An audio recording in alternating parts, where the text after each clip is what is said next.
Imagine stepping into the turbulent world of 1347, where the shadows of terror loomed large as the Black Death swept ruthlessly across Europe. Millions fell victim to this epidemic, mysteriously fatal and utterly terrifying.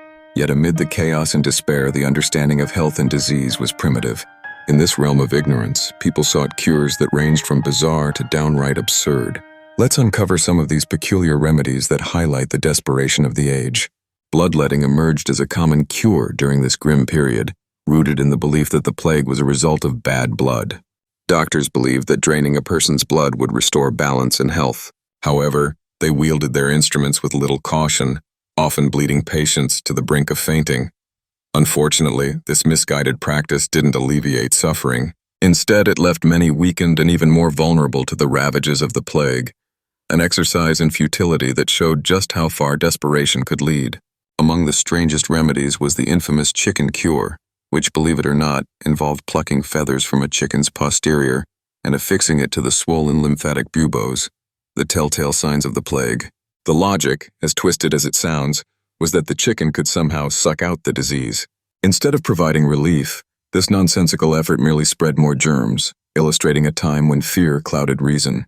Desperate measures often birthed laughably misguided solutions, reflecting societal panic and confusion.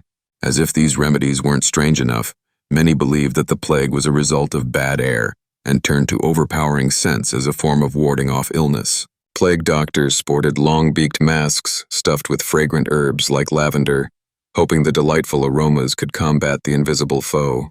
Others indulged in burning incense, carrying fresh flowers, or inhaling sponges soaked in vinegar. While these tactics might have provided a pleasant diversion, they did nothing to halt the relentless spread of the disease, proving that love for fragrant comforts is no match for an epidemic. In their desperation, people resorted to bizarre practices such as bathing in urine, consuming crushed emeralds, and rubbing various oddities on their skin.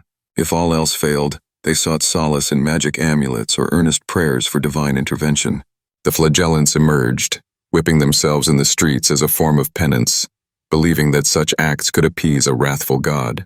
Ultimately, however, the Black Death mercilessly claimed millions of lives, leaving behind only remnants of a desperate past where remedies reflected the depths of human fear and folly.